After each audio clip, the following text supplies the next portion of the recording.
Good morning students. CCA online education channel में आप सभी विद्यार्थियों का स्वागत है। आज की क्लास में बच्चों अपन एक नया टॉपिक स्टार्ट करते हैं जिसका नाम है मर्दा की प्रतिशतता बेस संतृप्ति।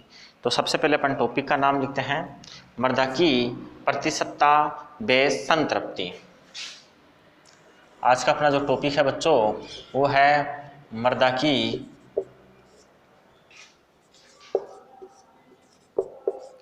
प्रतिशतता बेस संतृप्ति। देखो बच्चों, मर्दा की प्रतिशतता जो बेस संतृप्ति होती है वो एक्चुअल में अपने को ये इंडिकेट करती है, ये प्रदर्शित करती है कि मर्दा पे अधिशोषित जो धनायन है वो कितनी मात्रा में, कितनी % में अधिशोषित हैं।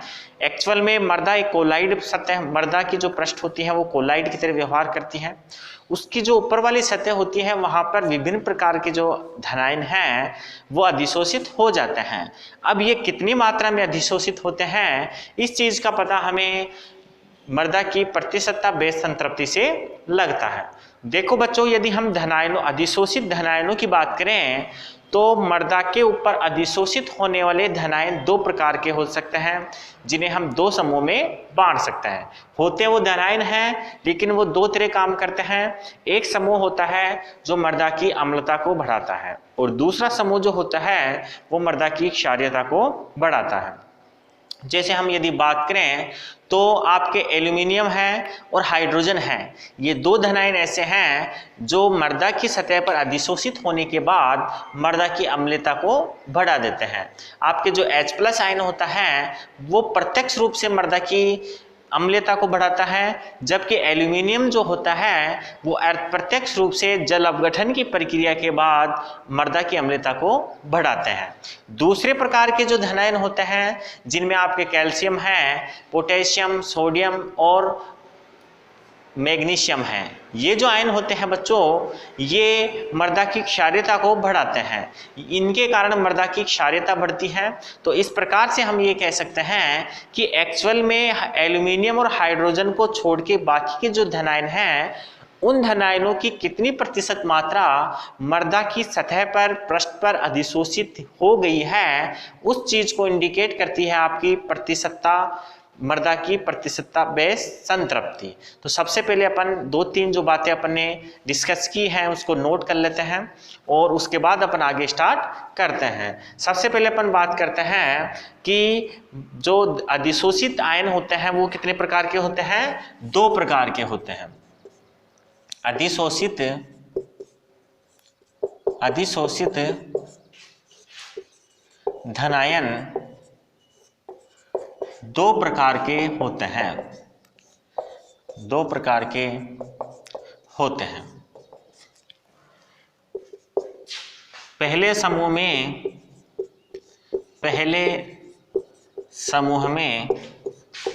H+ व Al+3 आयन होते हैं जो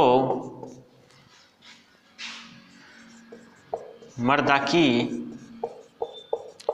अम्लीयता बढ़ाते हैं।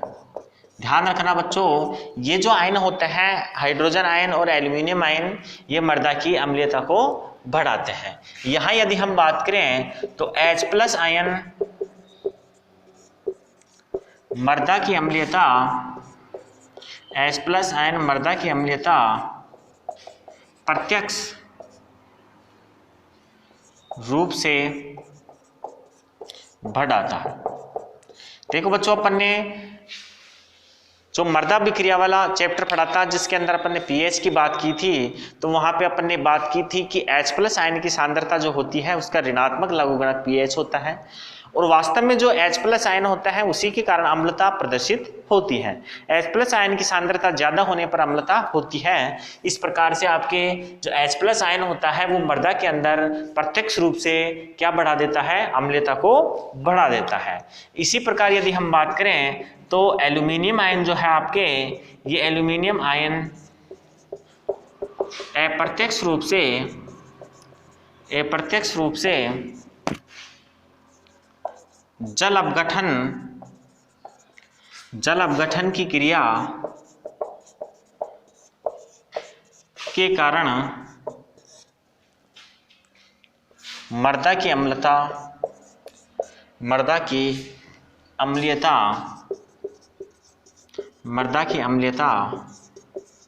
बढ़ाते हैं।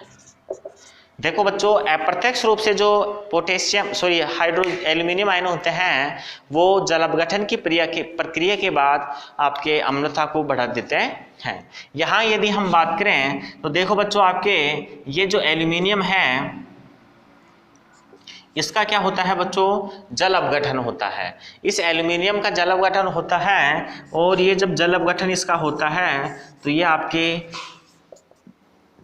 इस प्रकार से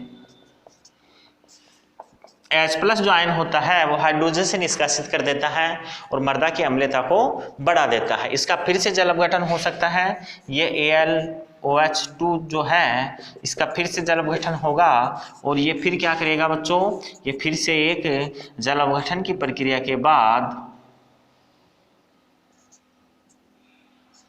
H+ आयन जो है उसको मुक्त कर देगा। इसी प्रकार इसका एक बार और जब जल अपघटन होगा तो ये क्या करेगा बच्चों, ये आपके H+ आयन और मुक्त कर देगा और जो मृदा है उसमें अम्लता को बढ़ा देगा। तो देखो बच्चों, यहाँ पर ये जो H+ आयन मुक्त हो रहे हैं ये H+ आयन मृदा में अम्लता को बढ़ाएंगे अप्रत्यक्ष रूप से। तो इस प्रकार हम कह सकते हैं कि एक समूह होता है धन आयनों का, एक प्रकार जो होता है वो H+ और Al+3 होता है जो मृदा में अम्लता बढ़ाता है। H+ डायरेक्ट रूप से बढ़ाता है और एल्यूमिनियम जो होता है वो इनडायरेक्ट रूप से मृदा में अम्लता बढ़ाने का काम करता है। अब हम बात करते हैं दूसरे समूह की, और दूसरा जो समूह होता है उसमें कुछ धनायन जो होते हैं वो बस्मीय प्रकृति के होते हैं। उसको अपन डिस्कस करें उससे पहले आप इसका स्क्रीनशॉट लेके नोट कर लीजिए, फिर अपन दूसरे प्रकार के समूह की बात कर लेते हैं।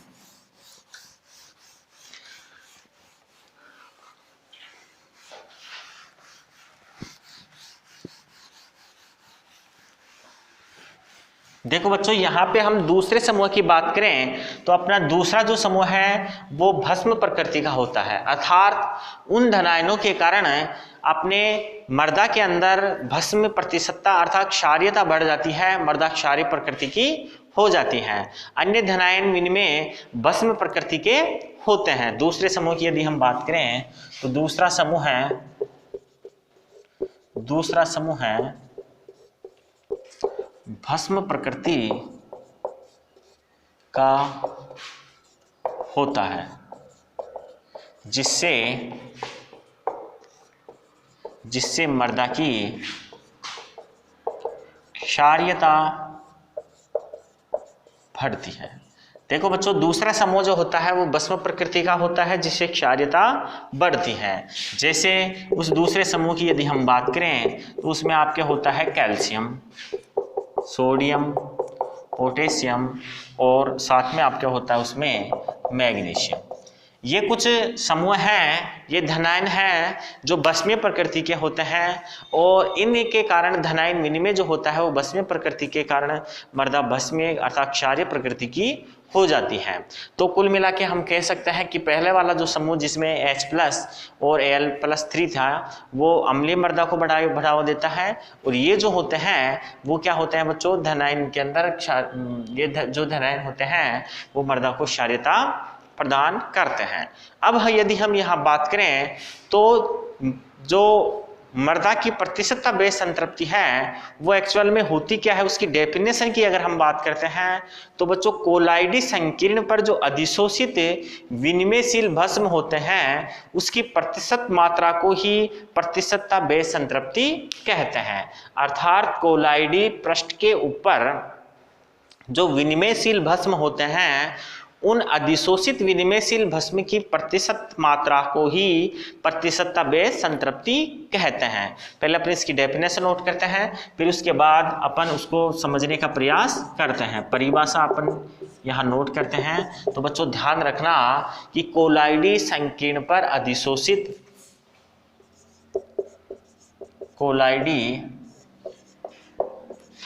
संकीर्ण पर अधिशोषित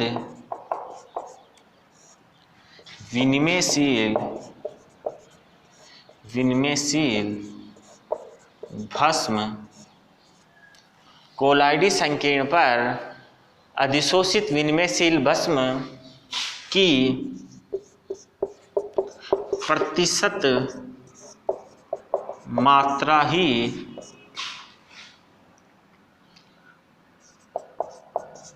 प्रतिशतता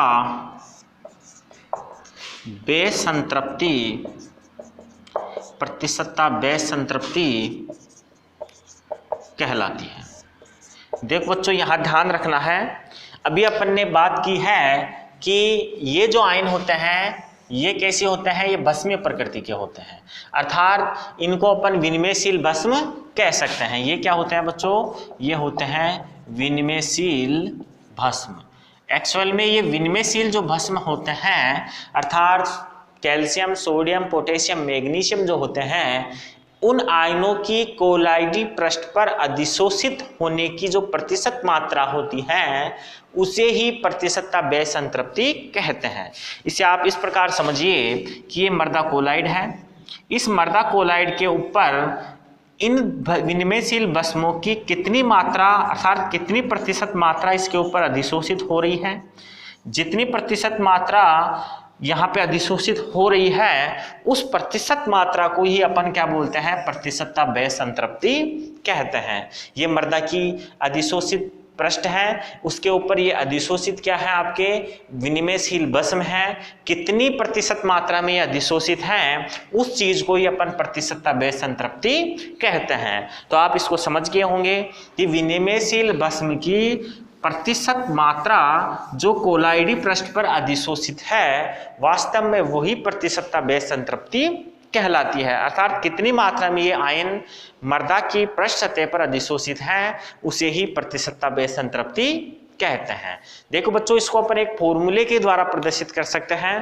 प्रतिशतता बेसंतृप्ति को यहाँ हम एक फॉर्मूले से प्रदर्शित कर सकते हैं। मैं यहाँ लिख रहा हूं, प्रतिशतता बेसंतृप्ति।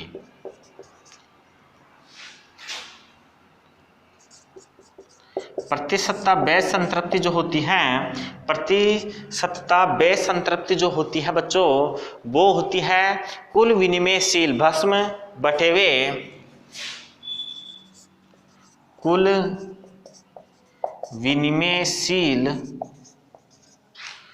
विनिमयशील भस्म बटे हुए धनायन विनिमय क्षमता, धनायन विनिमय क्षमता। देखो बच्चों, इसका जो मात्रक होता है वो सेंटीमोल किलोग्राम इनवर्स होता है और इसका मात्रक भी होता है बच्चों सेंटीमोल किलोग्राम इनवर्स इंटू 100, अर्थात इसका जो फॉर्मूला निकल के आएगा बच्चों वो होगा अपने कुल विनिमयशील भस्म बटे हुए धनायन विनिमय क्षमता इंटू 100।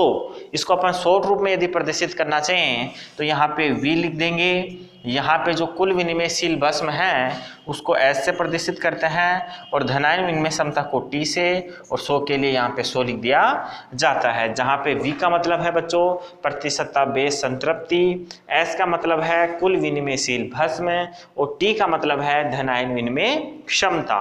तो आप ध्यान से यहाँ समझ गए होंगे कि कुल धनायन विनिमय क्षमता में से कुल विनिमयशील भस्म कितने हैं, अर्थात कितनी मात्रा में जो धनायन है वो अधिशोषित हो रहे हैं और उन अधिशोषित धनायनों में से कितनी प्रतिशत मात्रा के अंदर केवल भास्मिक आयन अधिशोषित हो रहे हैं उसकी प्रतिशत मात्रा ही आपके क्या कहलाएगी, मर्दा की प्रतिशतता बेसंतृप्ति कहलाएगी। यहाँ एक चीज और आप समझ सकते हैं कि वास्तव में जो आपके क्या होती है प्रतिशतता बेसंतृप्ति होती है वो आपके कुल धनायन विनिमय क्षमता में से आपके कुल विनिमयशील भस्म कितनी मात्रा में निकाल दिए गए हैं, शेष जो आपके बच रही है उसको आप क्या बोल सकते हैं, विनिमयशील H+ आयन की मात्रा को प्रदर्शित कर सकती हैं। इसको आप ऐसे समझिए कि आपके जो प्रतिशतता बेस संतृप्ति है, यदि प्रतिशतता बेस संतृप्ति को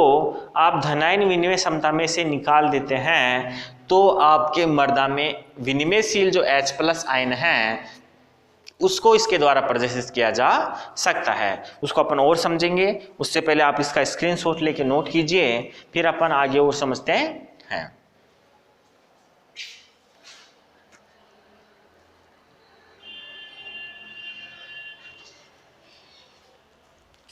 देखो बच्चों,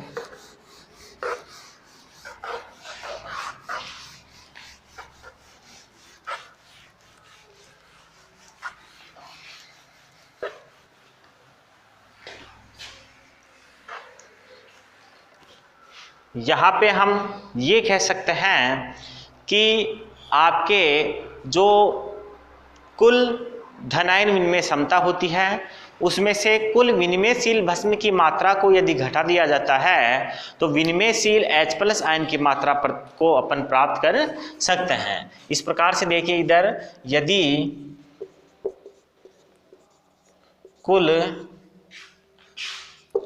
धनायन विनिमय क्षमता, जिसे CEC के रूप में आप जानते हैं, में से प्रतिशतता बेस संतृप्ति, प्रतिशतता बेस संतृप्ति, प्रतिशतता बेस संतृप्ति को घटाने पर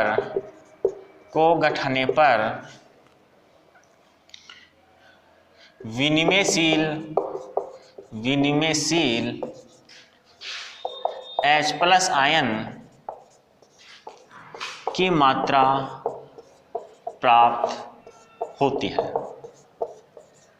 कुल धनायन विनिमय क्षमता में से यदि हम प्रतिशतता बेस संतृप्ति को घटा देंगे तो कितनी मात्रा में H+ आयन विनिमयशील अवस्था में है, इसकी जानकारी भी अपने को इससे मिलती है। अब देखो कैसे मिलती है उसके बारे में अपन यहाँ देखें। जैसे एग्जाम्पल की बात करें, यहाँ पे हम बात करते हैं कि किसी मृदा की प्रतिशतता बेस संतृप्ति 80% है, अर्थात उसकी जो भस्मों की विनिमय अधिशोषित होने की जो क्षमता है वो 80% है।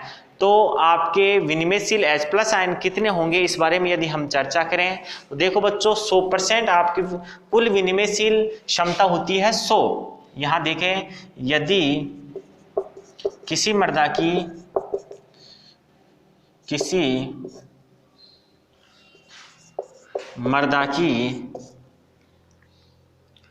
प्रतिशतता बेस संतृप्ति 80% है, तो देखो बच्चों किसी मृदा की प्रतिशतता बेस संतृप्ति यदि 80% है तो ध्यान रखना उसकी धनायन विनिमय क्षमता 100% होगी, कुल धनायन विनिमय क्षमता 100% होगी। तो आपके प्रतिशतता बेस संतृप्ति को 100 में से घटाने पर आपके शेष बचेगा 20%, अर्थात उसमें विनिमयशील, उस मृदा के अंदर विनिमयशील H+ आयन की मात्रा कितनी होगी, आपके 20% होगी। तो यहां देखिए, तो विनिमयशील H+ की मात्रा 100 - 20, 100 - 80 बराबर 20% होगी। देखो बच्चों 100 - 20 अर्थात इसको आप इस प्रकार से समझिए कि विनिमयशील भस्म, विनिमयशील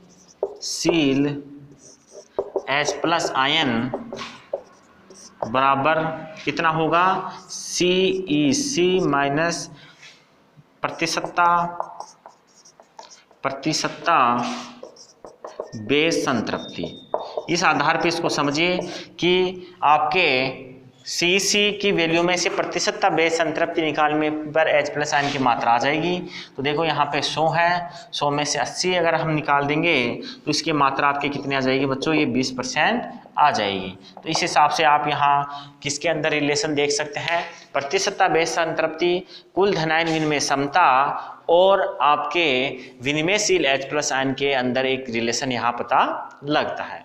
इसके बाद अपन बच्चों बात करते हैं कि जो उष्मीय प्रदेश होते हैं जहाँ पे अधिक मात्रा में गर्मी पड़ती है, बरसात भी प्रचुर मात्रा में होती है उष्मीय प्रदेशों के अंदर, तो इन क्षेत्रों के अंदर जब वर्षा अधिक होती है तो जो भस्म होते हैं वो क्षार जल के साथ निक्षालित होकर नीचे चले जाते हैं।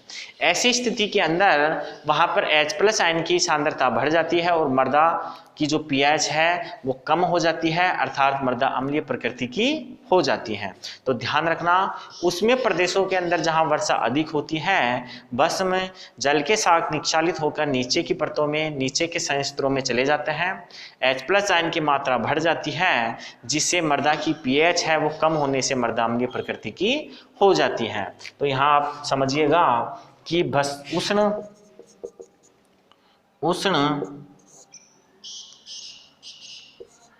उष्ण प्रदेशों में जहां वर्षा ज्यादा होती है, भस्म जल के साथ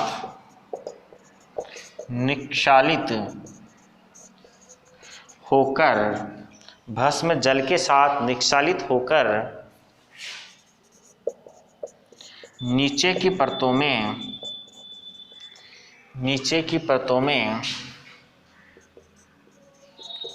चले जाते हैं, जिससे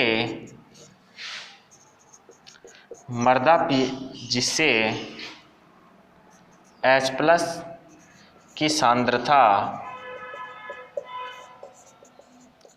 बढ़ जाती है और मृदा pH कम हो जाती है और मृदा अम्लीय प्रकृति की हो जाती है। ध्यान रखना बच्चों, जब उष्ण प्रदेशों के अंदर वर्षा ज़्यादा मात्रा में होती है तो जो भस्म होते हैं वो जल के साथ घुल के नीचे चले जाएंगे, H+ आयन की मात्रा बढ़ जाएगी और मृदा की pH का मान कम होने से मृदा अम्लीय प्रकृति की हो जाएगी। इसे आप स्क्रीनशॉट लेके नोट कीजिए। फिर अपन बात करते हैं सामान्यतः जो कौन से क्षेत्र होते हैं, शुष्क क्षेत्र जो होते हैं, उन शुष्क क्षेत्रों के अंदर किस प्रकार से pH परिवर्तन होता है। उष्ण प्रदेशों की यदि अपन ने यहाँ बात की है, अब अपन बात करेंगे शुष्क क्षेत्रों की।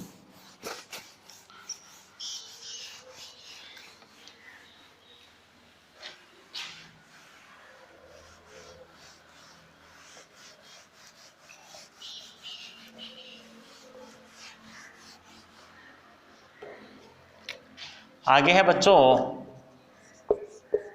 शुष्क क्षेत्रों में बच्चों बरसात कम मात्रा में होती है। ऐसी स्थिति के अंदर वहाँ पे जो भस्म होते हैं वो मृदा की ऊपर वाली सतह में ज़्यादा मात्रा में पाए जाते हैं और ज़्यादा मात्रा में पाए जाने के कारण जो pH होती है वो कैसी होती है, ज़्यादा होती है, अर्थात मृदा क्षारीय प्रकृति की हो जाती है। ध्यान रखना बच्चों कि शुष्क क्षेत्रों में वर्षा कम होती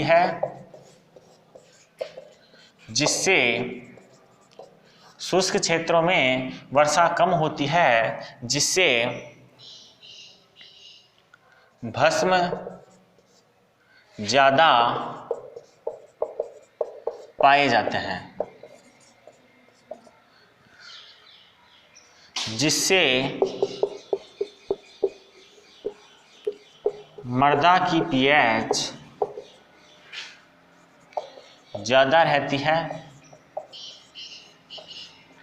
और मृदा क्षारीय प्रकृति की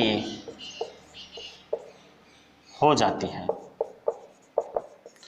ये चीज़ आपको पता है बच्चों कि जब मृदा की pH ज़्यादा होती है, ऐसी स्थिति के अंदर जो मृदा होती है वो क्षारीय प्रकृति की होती है, पर जहाँ पे वर्षा कम मात्रा में होती है तो भस्म जो होते हैं वो जल के साथ घुल के नीचे नहीं जाएंगे, ऊपर की सतह पर रहेंगे। ऐसी स्थिति के अंदर मृदा की जो भस्म है वो धनायन pH+ की मात्रा को बढ़ा देगी और मृदा क्षारीय प्रकृति की हो जाएगी।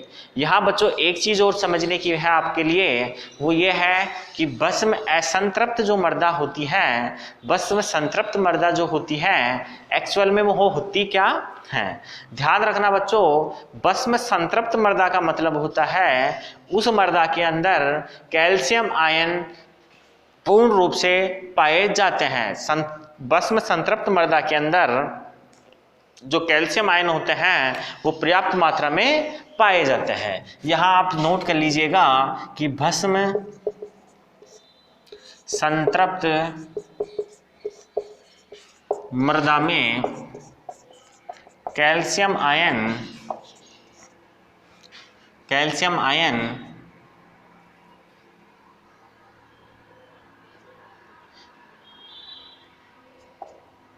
पूर्ण मात्रा में, पूर्ण रूप से या पर्याप्त रूप से लिख सकते हैं अपन, पर्याप्त रूप से पाए जाते हैं। अर्थात ऐसी मृदा, जिस मृदा के अंदर अपन भस्म संतृप्त मृदा उसे बोलेंगे जिसमें कैल्शियम आयन पर्याप्त रूप में पाए जाएंगे।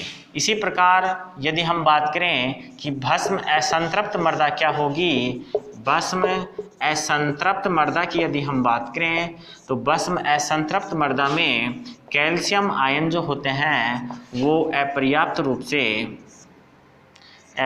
रूप में पाए जाते हैं। मतलब कम मात्रा के अंदर यदि कैल्शियम आयन उपस्थित है मृदा में तो उस मृदा को अपन भस्म असंतृप्त मृदा कह सकते हैं। जबकि भस्म संतृप्त मृदा वो मृदा होगी जिस मृदा के अंदर पर्याप्त मात्रा में कैल्शियम आयन पाए जाएंगे। देखो बच्चों यहाँ तक आपके ये कंप्लीट होता है। उसके बाद आपके हैं आयन विनिमय का महत्व। अगला अपना जो टॉपिक है वो है बच्चों आयन विनिमय का महत्व। आयन विनिमय का महत्व। देखो बच्चों ध्यान रखना, ये आयन विनिमय के बारे में अपन ने चैप्टर स्टार्ट किया था, तब पढ़ा था। अब उसका इंपॉर्टेंस की बात करते हैं कि उस आयन विनिमय के महत्व क्या होता है। सबसे पहले यदि हम यहाँ बात करें तो जो पौधों के अंदर कैल्शियम, मैग्नीशियम, पोटेशियम, फास्फोरस जो होते हैं, ये जो धनायन होते हैं उसकी प्राप्यता और अप्राप्यता, अर्थात कितनी मात्रा में ये पौधों को प्राप्त होंगे या नहीं प्राप्त होंगे, इस चीज को नियंत्रित करते हैं आपकी आयन विनिमय क्षमता। कहने का मतलब पौधों के अंदर पोषक तत्वों की प्राप्यता व अप्राप्यता को प्रभावित करने की काम करती है आपके आयन विनिमय की क्षमता। तो यहाँ हम लिख सकते हैं पहला जो इसका महत्व है बच्चों वो ये है कि पौधों में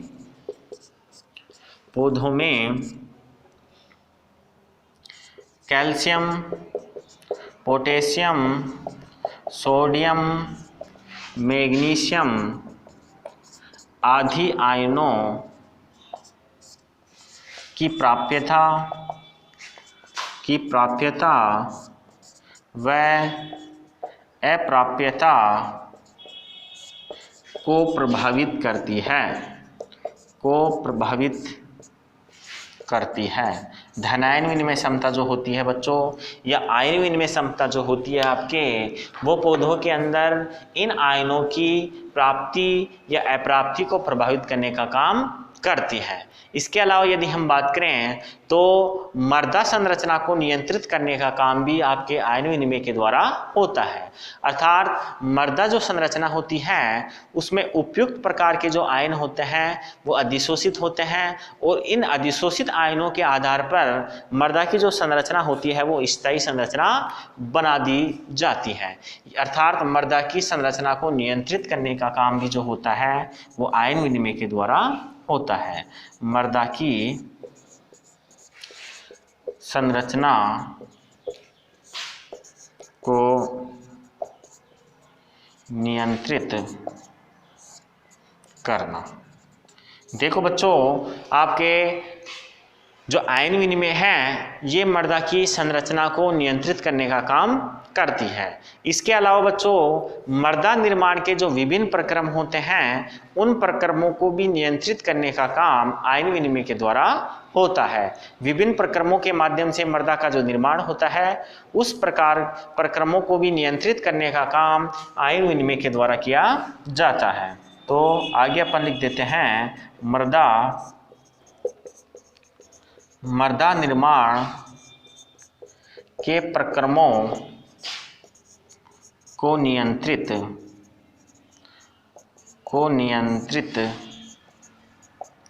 करने का कार्य। मृदा निर्माण के विभिन्न प्रक्रमों को नियंत्रित करने का कार्य भी आयन विनिमय के द्वारा किया जाता है। इसके अलावा बच्चों जो अम्लीय मृदा होती है, क्षारीय मृदा जो होती है उसमें सुधार करने का काम भी आयन विनिमय के द्वारा किया जाता है। मृदा सुधार की जो प्रक्रिया होती है उसमें आयन विनिमय एक महत्वपूर्ण रोल अदा करता है। तो यहाँ हम लिख सकते हैं कि अम्लीय व क्षारीय मृदा सुधार में इसका उपयोग होता है। अम्लीय व क्षारीय मृदा सुधार में इसका उपयोग किया जाता है।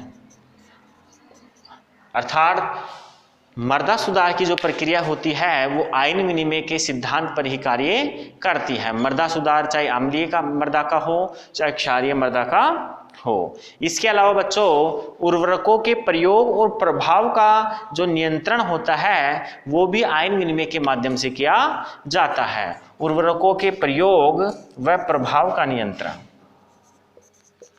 उर्वरकों के प्रयोग व प्रभाव का नियंत्रण